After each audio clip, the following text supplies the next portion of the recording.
Okay, everybody, we are here.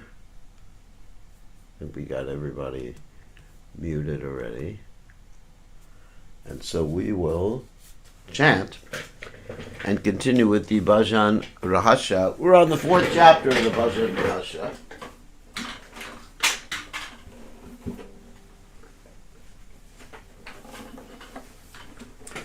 First we'll chant a song by Bhaktivinoda Thakur called Aranadaya Kirtan, which is known as Udila Arinda.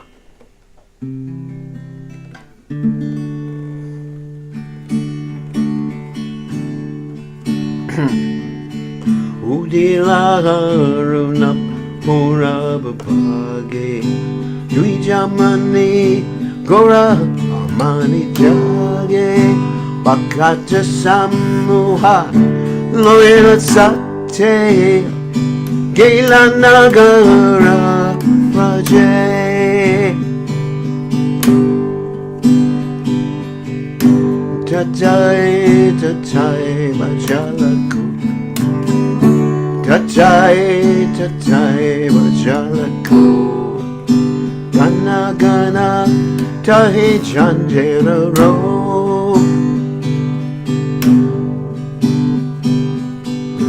Preme Dala Dala Sangarange Charanenu Pura Pache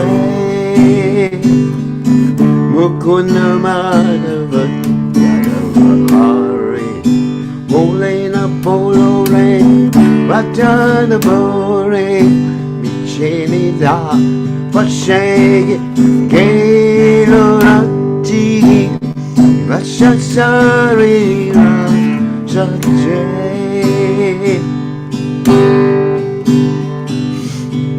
Emona Dolava Manavate Ho Ayaki Koro Baba Naga Nakeo Ebe Nabajale Shuta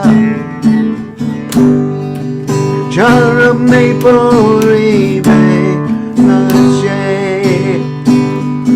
Udita Tapana Kodila Yasta Dina Gala Mole Yasta Navegino Ebe Alasagoi The Bacharinoya Mache Vivana Nisha Jana Sar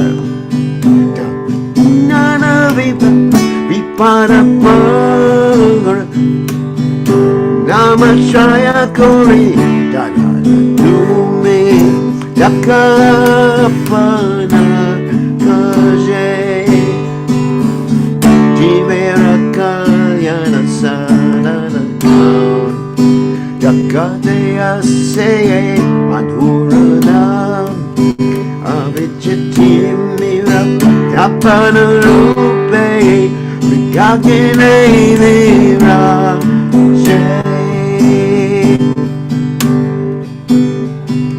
Krishna Namashuda Horiyapan Churaya Bhakka Divino Pan Nama Pila Kishu Nahiko Hara Jona Mumana Jay Udila Runa Pura Bhage Dwijamani Gora Mani Jage Makati Samu Laila Satte Gela Nagara Jai Hare Krishna Krishna Krishna Krishna Hare Hare Hare Rama Hare Rama Rama Rama Hare Hare Hare Krishna Hare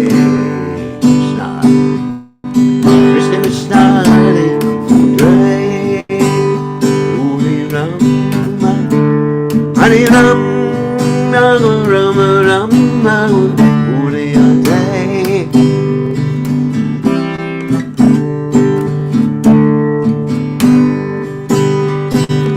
Prabhupada, Prabhupada, Prabhupada, Jaya Prabhupada, Prabhupada, Prabhupada, Prabhupada, Srila Prabhupada.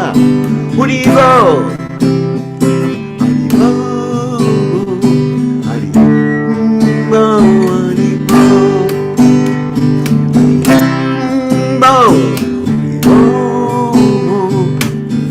Haribo, Haribo. Jai Om Vishnupad Paramahansa Paramahangacharya. Also Tara Satashi Shimad. His Divine Grace Avaya Chaitanya Bhaktivedanta Goswami. Srila Prabhupada Ki Jai. ISKCON's founder Acharya Srila Prabhupada Ki Jai. Anantakoti Vaishnava Vrinda Ki Jai. Namacharya Srila Haridas Thakur Ki Jai. Prem se kaho Shri Krishna Chaitanya Prabhu Nityananda Shadwaita Gadadha Shivasati Gaur Bhakta Vrinda Ki Jai Shri Shri Radha Krishna Gopikamath Shyama Kunda Radhakunda Giri Govardhan Ki Jai Vrindavan Ki Jai Majuradam Ki Jai Jagannath Swami Ki Jai Yamuna Mai Ki Jai Shrimati Tulasi Devi Ki Jai Samveda Bhakta Vrinda Ki Jai Gaur Premananda Hari Haribol. All glories to the assembled devotees. All glories to the assembled devotees. All glories to the assembled devotees. All glories to Shri Guru and Gauranga Srila Prabhupada Ki Jai. Nama Om Vishnupadaya Krishna Prastaya Pudale. Shrimati Bhaktivedanta Samaniti Namani. Namaste Saraswati Devi Gaurvani Pacharni Devashesha Sunyavadi Paschachate Chatarni. We're going to read the translation to this nice poem by Bhaktivinoda Thakur. When the rising sun appeared in the east, the jewel, the twice-born Lord Gauranga awakened. Gathering his devotees around him, he set out to preach in the countryside, towns, and villages. Tatai, tatai sounded the mridanga drums, and the cymbals chimed in time. Lord Gaurasundar's shimmering golden features danced, and his ankle bells jingled. Mukunda Madhava Yadava Hori chanted the devotees, their mouths filled with the vibrations. Calling out, they preached to those still sleeping, you spend your nights uselessly sleeping, and your days decorating your bodies. Although you have achieved a rare human birth, you do not care for this precious gift. Instead, you refrain from serving the darling of Yashoda and slowly fall through your last moments to death. With every rising and setting of the sun, a day is lost, a day passes and is lost. Then why do you remain idle and not serve the Lord of the heart? This life is temporary and full of various miseries. Take shelter of the holy name as your only business, to penetrate the darkness of ignorance and bless everyone's heart. The sweet holy name has risen like the shining sun.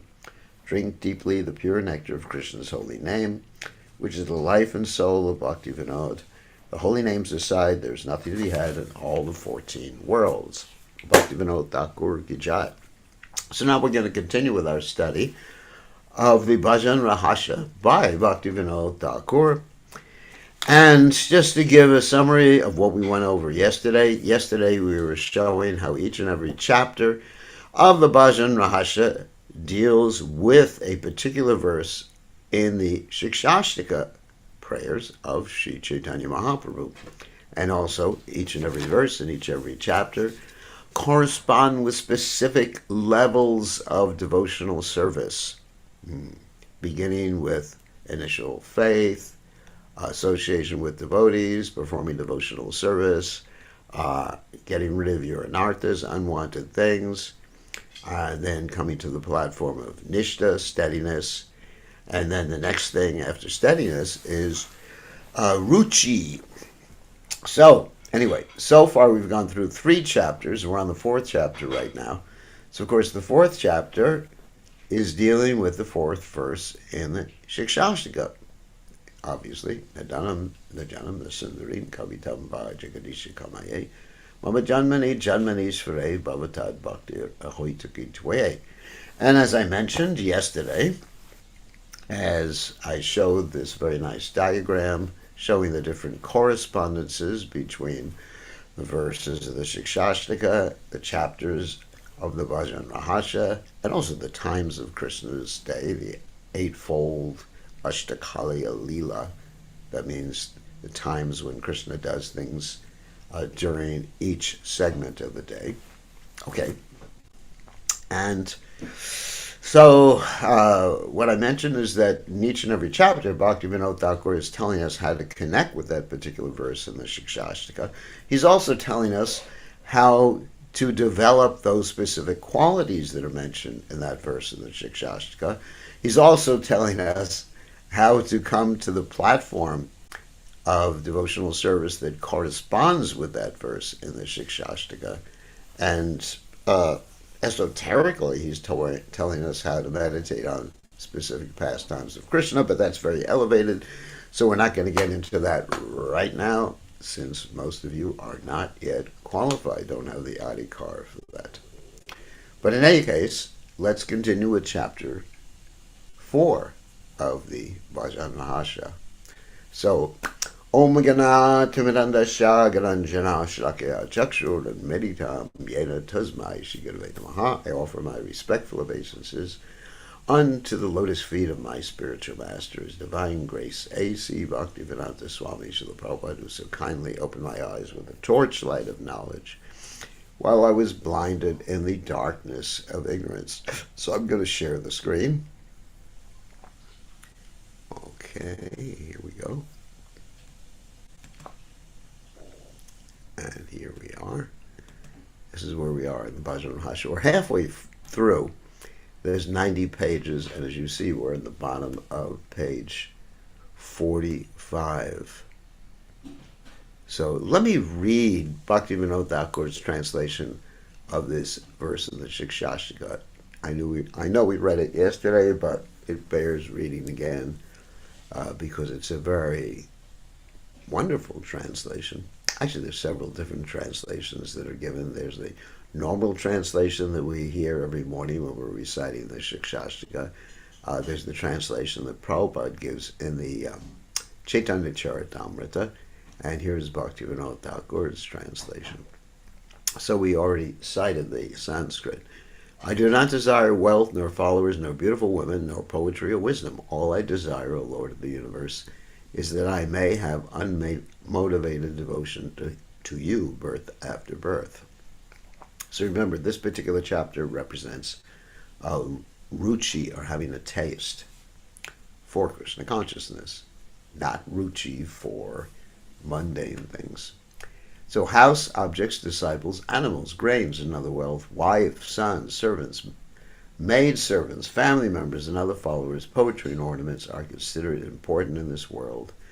I have no desire to attain these, O Krishna. Give me pure bhakti by your mercy. The nature of prema is that the person thinks, I have not a trace of bhakti for Krishna. Material wealth is contrary to bhakti, as explained in the third canto. Wow. Tavad bayam dramina deha surinamitam shokas praha paribhavo vipulascha tavan mamitya sadavagraha hartimulam yavanate grim avayam pravranita loka. As much as people do not completely accept your lotus feet, which give fearlessness, they suffer material existence caused by attachment to wealth, body, and friends. Lamentation, hankering, defeat, and overpowering greed. Or they have excessive attachment, which is the cause of prolonged material existence. That's from Bhagavatam, 3rd canto, 9th chapter, text 6. So in other words, actually what's being said here, if we are not attached to Krishna's lotus feet, then we will experience fear, suffering, lamentation, hankering, defeat, and greed. So we have a choice. How do we get attached to Krishna's lotus feet? By the mercy of Krishna's pure devotee. That's how. By Sharanagati, which we mentioned before, which means surrender. Accepting everything favorable, rejecting everything unfavorable for serving Krishna. Understand Krishna's always protecting you. Understand Krishna's always maintaining you. Understand what? If you have no separate interests other than the interests of the Lord, and always being meek and humble. Of course, the last verse of the Shikshashika dealt with meekness and humility, Trinadapi Sunuchena, etc. So, this is how we develop attachment and also avoid offending Vaishnavas. Really important. Because if you offend Vaishnavas, then your attachment becomes diminished depending upon the severity of that offense. Your attachment will become second class, third class, or 10th class. By worshiping Krishna, in other words, this is the faith we should have, worship of all the devatas is accomplished. Another famous verse. Yathatara mula nischanjanena tripyanti tatskanda pujo prashaka pranopaharachcha yatendrihanam tathaiva sarvarhanam achuteja. Just as the branches and twigs are satisfied by watering the root, and just as the senses are satisfied by nourishing the life air, by worshiping the Supreme Lord, all worship is accomplished. Prabhupada would often quote this, either in English or in Sanskrit or in both, just telling us if we simply serve Krishna, then that takes care of satisfying ultimately everyone and paying off all of our debts to society, of course the demigods, our parents, all the debts are paid off automatically. The devatas, that means demigods, practicing pure bhakti, perform no other activities, karmas, except serving Krishna. Or devotees, sorry. I read devatas because it was talking about that previously.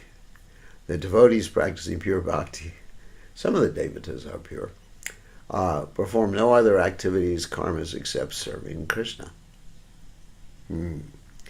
Harira eva sadaradya sarva deveshvareshvara itare brahma rudradya navagya kadachana. The Supreme Lord should always be worshipped. One should not disrespect Brahma, Shiva, and others. That actually sounds like one of the offenses on chanting. To consider the names of the demigods to be equal to or independent of the holy names of the Supreme Lord. And then part of that, which we don't usually cite, is that one should not disrespect the demigods. One should not make unqualified disciples and increase one's following on the pretense of spreading bhakti. It's a good lesson for us who have the service of initiating. Nashishan anubhanita grantan naiva vashed bahun nivyakyam upayunjata naramban arabet kvachit. One should not seek unqualified disciples or study books devoid of bhakti, nor partake in many discourses, nor attempt huge projects at any time. It's an injunction. So in other words, we do projects. Actually, Prabhupada did huge projects, but Prabhupada had that realization. So, of course, attempting to do something that's huge according to our particular capacity is called prayasas, or over endeavor, and Rupa Goswami states in the Upadeshamrita Achahara Prayasas Chapa Chapa Niyamangraha Jana Sangas Chaloyam Shat Sadhvira Bhakti. Vinashati, these things destroy, vinashati, destroy devotional service. Collecting too much, eating too much, over-endeavoring for mundane things, performing devotional service without the intention to please Krishna, or not performing devotional service, nimagra, or associating with those who are not Krishna conscious in an intimate way, or hankering for mundane things. These things actually destroy one's devotional service. So, of course, there's a good injunction. Don't seek unqualified disciples. So one should make sure the disciples that are initiated are qualified. A person with a taste for the name does not desire these things. And of course, that's reflected in this verse of the Shikshashaka, Nadanam Najanam Nasundarim. Najanam, I don't want any followers. Actually, someone who's initiating should not be thinking, I want followers. I simply want to connect people with Krishna. I mean, what's the use of followers? They do not help you in any way. We should want to be a follower of the acharyas. Pure bhakti is described in a verse from the Bhagavatam. Tasmane kena manasa bhagavan sattvatam pati Shrutavya kirtavyascha jaya pujascha nichira. Another famous verse from the first canto. Therefore, with mind dedicated only to bhakti, devoid of karma and jnana, one should constantly hear about, glorify, and meditate upon the Supreme Lord, the Master of the devotees. So karma means basically the desire for gain, something gross. Gross means not disgusting. It means something that you can touch and feel, Panchamahabhuta. And jnana means the desire basically for liberation. So bhakti means anyabhilashata shunyam, devoid of those things, and only desiring to please Krishna, whom you love. Real love, as I mentioned before, is manifest by action, the desire to please the beloved, not the desire to enjoy the beloved, and to sit there and stare at Krishna. Make efforts to destroy anarthas.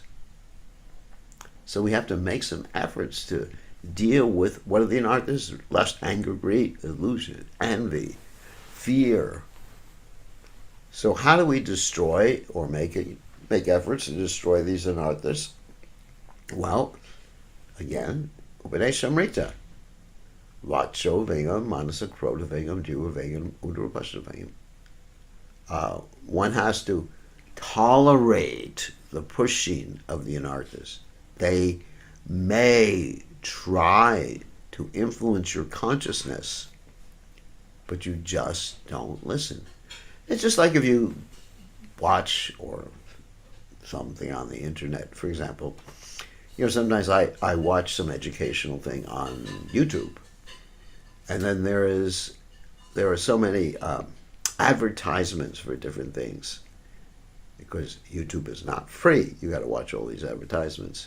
So it's like all these things are begging me to buy, to consume, like that. And so I just ignore those things. In other words, not only do I ignore those things, I have a nice button on my computer where I silence those things. I just press mute, and it mutes it. And then when that video advertisement is over, then I turn it back on. So the same way we should deal with the anarthas.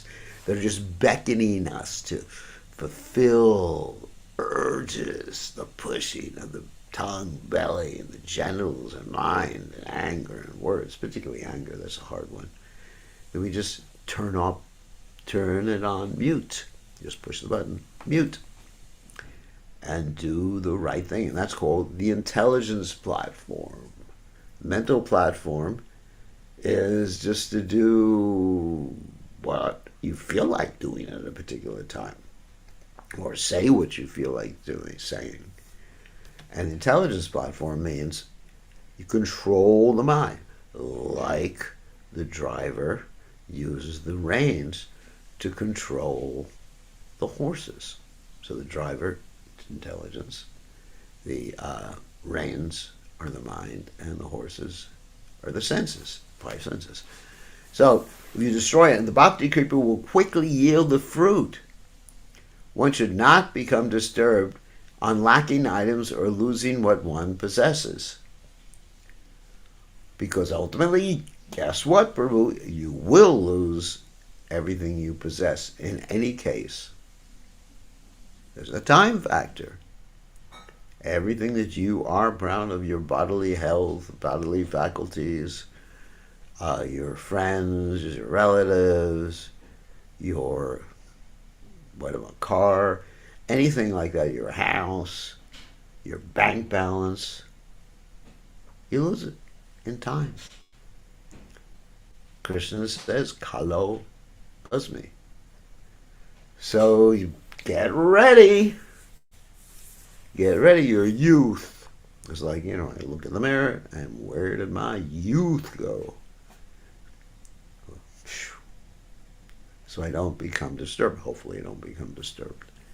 Being undisturbed when one does not attain food or clothing, or when these things are lost, one should remember the Lord with one's intelligence. Of course, that's really an extreme case, but that happens too.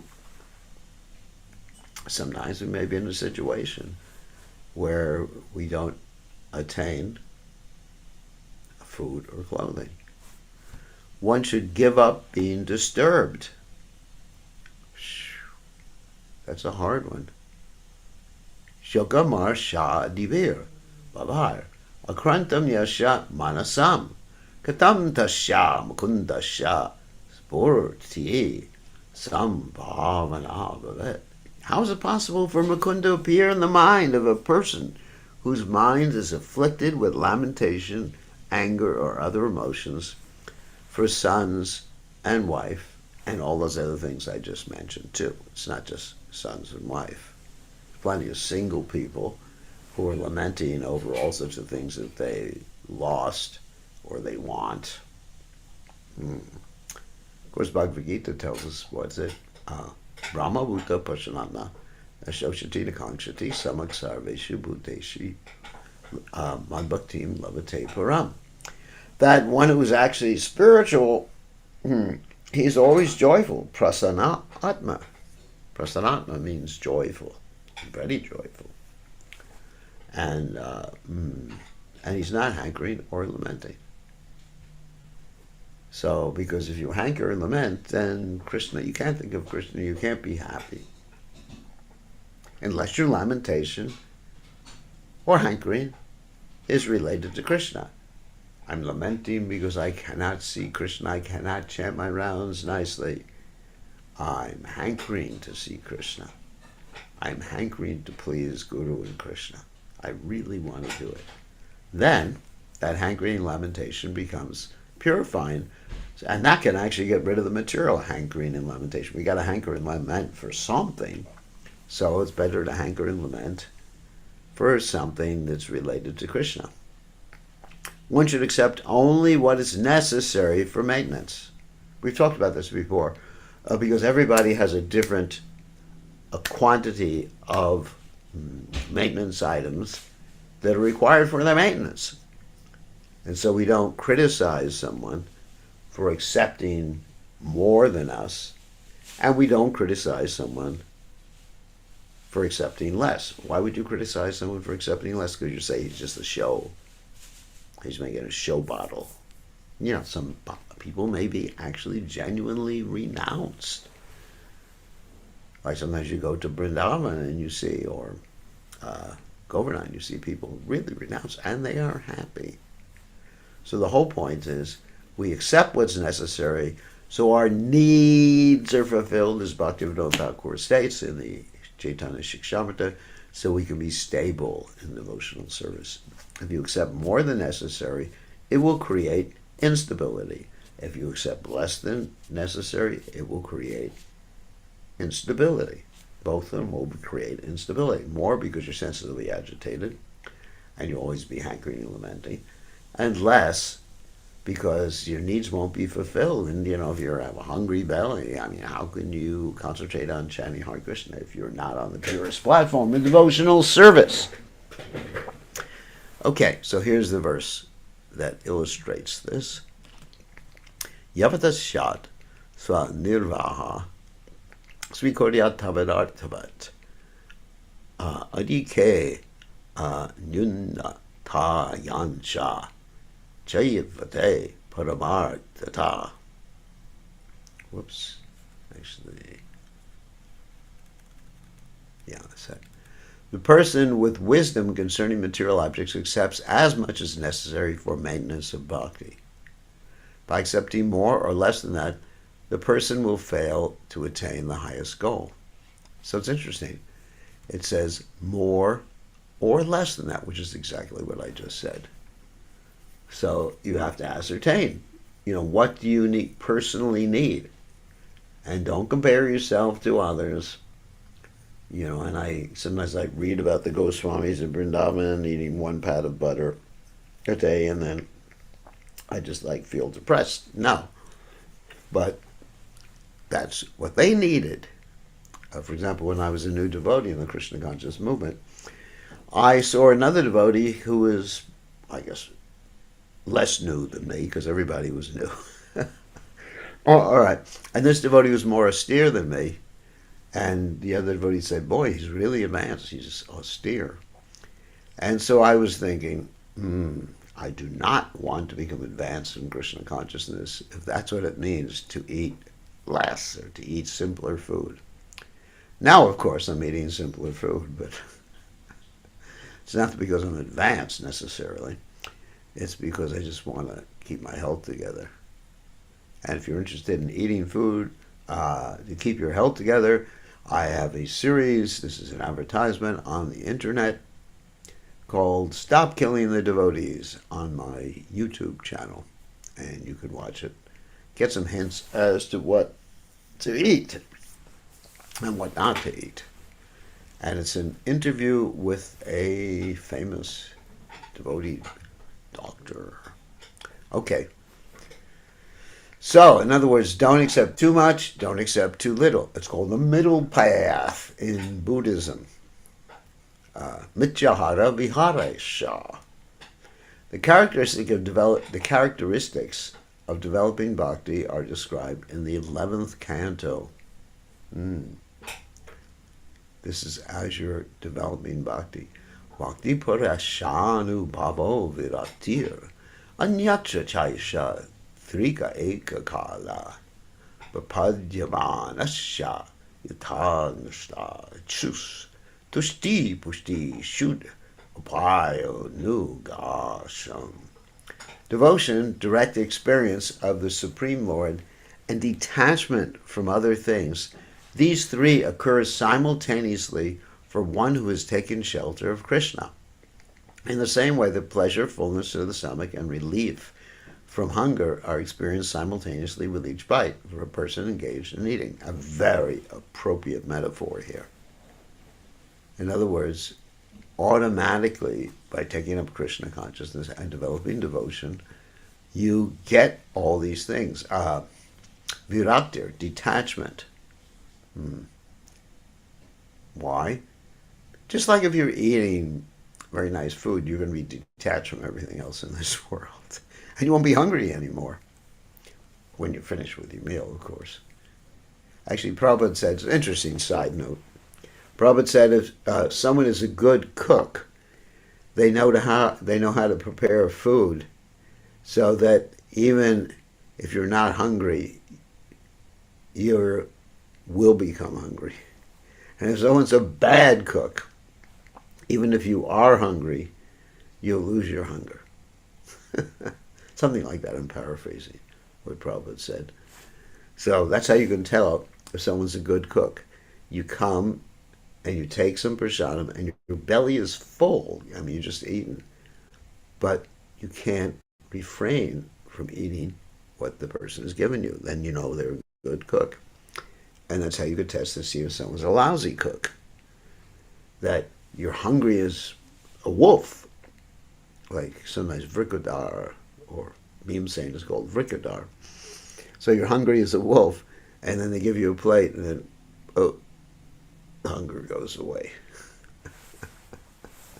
So Krishna consciousness is like the best prasadam, using a metaphor, of course, prepared by the best cook, that even if you're attached to things in this material world, as Rupa Goswami says, if you're at all desirous to enjoy society, friendship, and love in this world, don't go to see Krishna playing his flute on the bank of the Keshi Ghat. It is Tribhanga, threefold form, bending form. So bhakti, jnana, and detachment, that means love, knowledge, and detachment, I think you all understand, arise simultaneously in the devotees. There's another interesting verse, Vasudevi Bhagavati Bhakti Yoga Prajyojata Janayati Yasu Vairagya Jnanam Shayada Haitaka. When one performs devotional service to Krishna, Vasudevi Bhagavati, Bhakti Yoga, I think you understand that, Prayojata. Janayati, he gets knowledge. Asu, vairagyam, and detachment. Jnanam Chayad, Ahoitakam, and all these things are causeless in terms of not being caused by anything in the material world. Jnana is knowledge of the relationship between the jiva, matter, and the Lord. That's called sambandha jnana, actually. Detachment is detachment from everything except Krishna, and things related to Krishna. Like if you're attached to Krishna, you'll be attached to the Bhagavatam, you'll be attached to the devotees, you'll be attached to prasadam, you'll be attached to the deities, you'll be attached to the holy name. I mean, all these things that Krishna Tvidya are connected to Krishna. Just as one becomes satisfied and nourished from eating with each mouthful and destroys hunger very easily. At that time, the devotee reveals his mind. For example, Prahlad. So, another interesting verse from the Bhagavatam. I believe it's from the 7th canto. 7:9:39. Naitan, manastava katasu vikuntanata sampriyate duritadushtam asadu tivram kamaturam harsha shaka vayaishanartam tasmin katam tava gatim vim rishamidina. O Lord of the Vaikuntha, this mind contaminated with sin, wicked and uncontrollable, is not pleased with topics about you. It is afflicted by lust and disturbed by joy, sorrow, fear, and desire for wealth. How can this wretch think of the truth about you in his mind? Wow. Attraction to material wealth destroys the jiva. Jivaya gaton juta vikarshati matritripta shishnon yatastwag udaram shravanam kutaschit grano nyatash chapala drikvak kvakcha karma shaktir bhavya sapatya ivageha patim lunanti. It's interesting. Oh Lord, my tongue pulls me in one direction. My genitals pulls me elsewhere. My skin, stomach, and ear pull me in another direction. My nose and fickle eye pull me elsewhere. They have power to act in this way, just as many co-wives destroy the master of the house. It's interesting.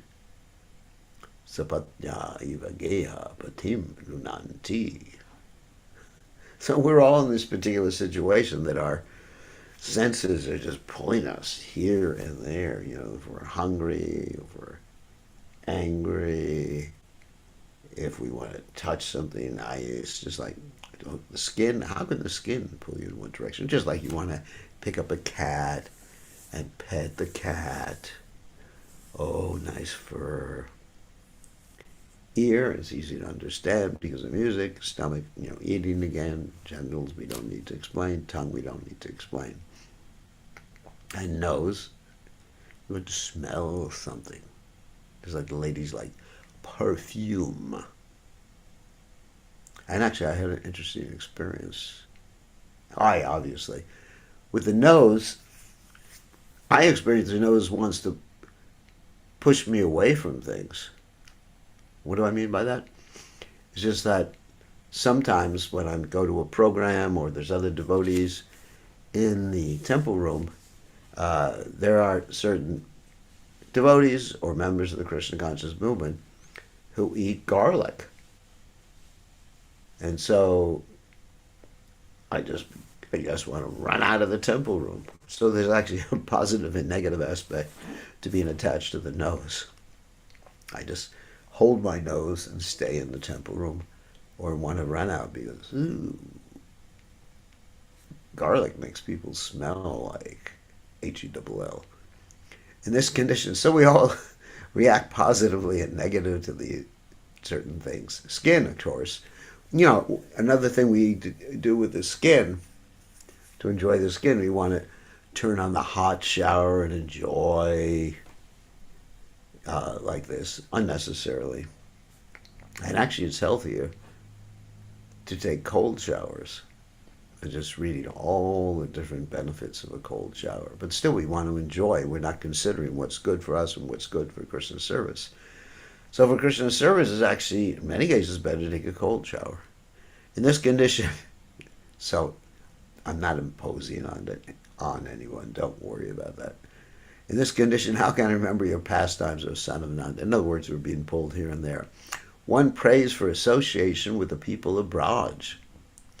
Tadastu me nata sabodhibago bhaveshava vanyatra tu va tirasjam yenaham ekopi bhavajjananam putvan sheve tavapada pallavam. My dear Lord, I therefore pray to be so fortunate that in this life as Lord Brahma or in another life, wherever I may take birth, I may be counted as one of your devotees. I pray that wherever I may be, even among the animal species, I can engage in devotional service to your lotus feet. Bhagavatam 10:14, 30. Of course, that's again very similar to Bhaktivinoda Thakur's poem Gita Janmaha Yata Tu Yadas. What is that? Gita Janmaha Yata Tu Yadas. Brahma Janmai Nahi. Brahma Janmai or Barihir, something like that. Nahiyash. I will even take birth as a worm in the stool or in the house of your devotee. I don't know the stool of the devotee, but the house of your devotee, rather than being born as a non-devotee Brahma. Brahmajanme Nahiyash. I do not want to take birth as a Bahir Mukha. There's the verse again. Bahir Mukha Brahmajanme Nahiyash. One who is Lord Brahma, who turns his face away from Krishna.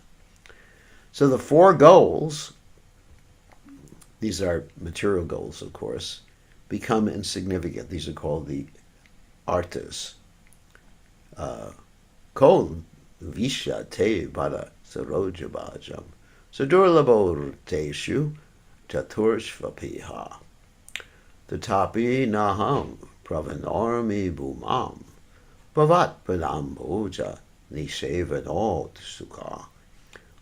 One among the four goals of Artha, Dharma, Kama, and Moksha is difficult to achieve for one who worships your lotus feet. Now let's describe what these four goals are. Artha means basically attainment of economic development sometimes, but it means any sort of material goods or material position, something in this world. Dharma means religiosity, but normally mundane religiosity, which is called dharma protita, a cheating religion, for some ulterior purpose. Kama, of course, means lust or sense gratification, and moksha means liberation when you get good and frustrated with this material world. It's difficult to achieve for one who worships your lotus feet. Oh Lord, I do not accept these things since I am enthusiastically engaged in serving your lotus feet. One should strive for pure bhakti. Again, a very important verse. Tashaiva heto prayateta kovido labite yad brahmatam upariyad. Talabate dukavad anyatak sukham kalena sarvatra gavira rangasab. A wise man strives for that happiness which is not attained by jivas wandering from Brahmaloka to the lowest species. Material happiness is attained in all cases without endeavor by law of karma, just like distress, through the force of fast-moving time. 1:5:18 of the Bhagavatam. What that means is materially, whatever happiness you're supposed to have, you will have. That's your karma, buddy. So we don't have to endeavor for it. Just like the law of karma. Of course, if you're a devotee, then you can get that happiness which is not attained by jivas within this material world, which is mentioned here. The happiness of Krishna consciousness. That you can get. You can increase your happiness by Krishna consciousness. But by material acquisition, you cannot increase your happiness. Whatever happiness you're meant to have, you will have.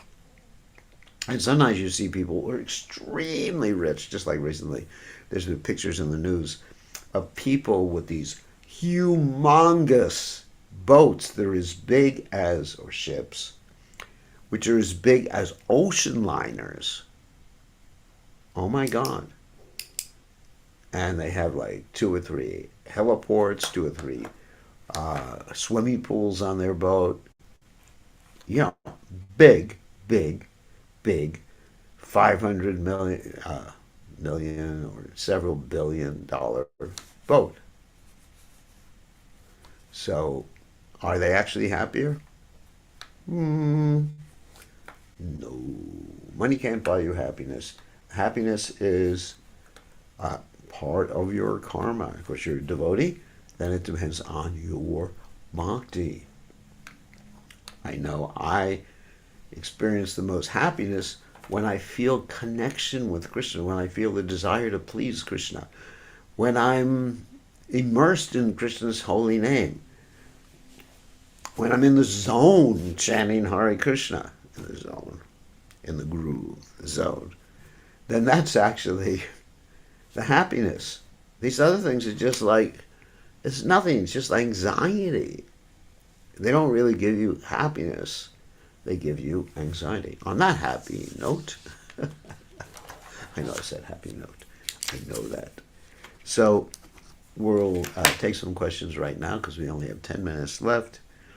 And, well, I just want to announce tomorrow I'm going to be going out and doing some sharing of Krishna consciousness to people because it's Saturday. So tomorrow I will not be doing this class. It's Saturday here, of course it's Sunday where if you're in the South Pacific. So anyway, so now we will take questions, and the way you can ask your questions is raise your hand if you want to ask them verbally, and I'll allow you to unmute yourselves.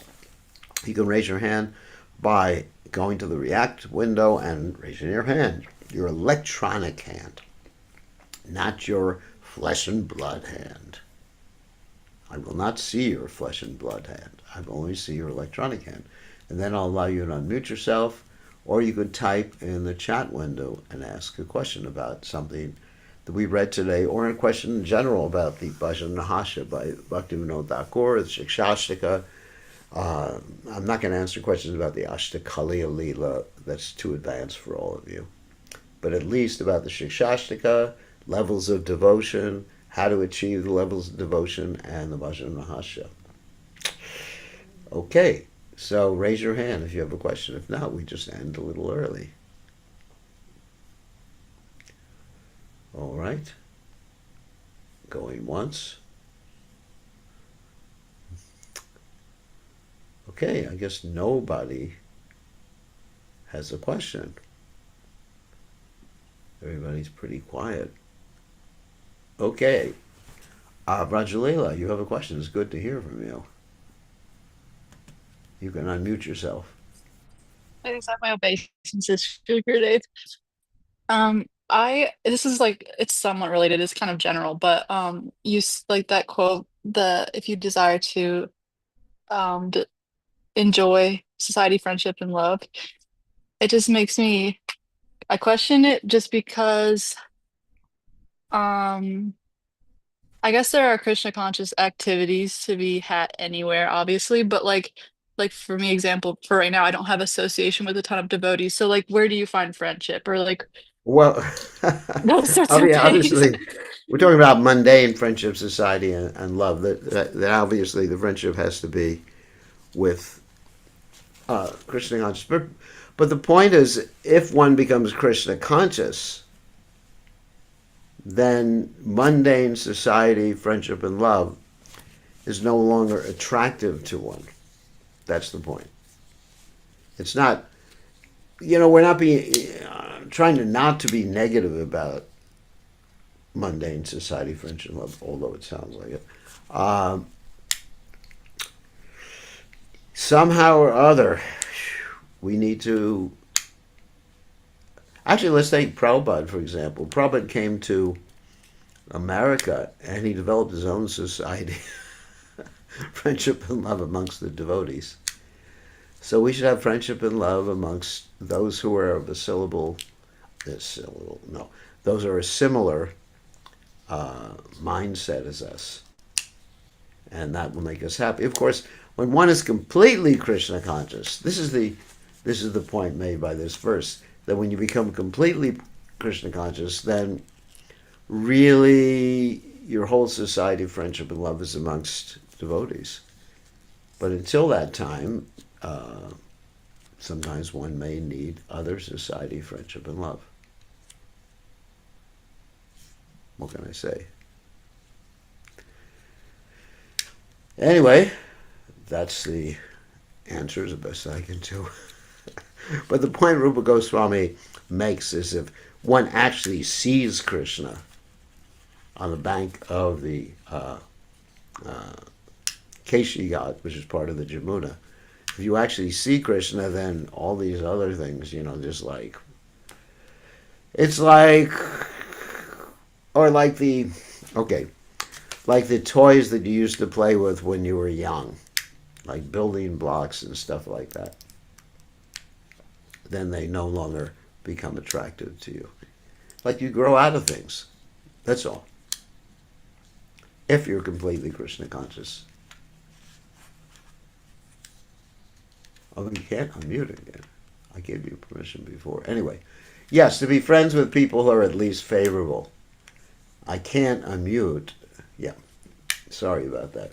I think when I give permission to unmute, they only get one permission. Okay, thank you for the question. All right, anyone else with a question? Whoops, what happened here? Sorry, my chat windows disappeared. Okay. Hold on a second. My chat window disappeared. Okay, there we go. And my participant window I must have hit by accident. So anybody else with a question? Going once.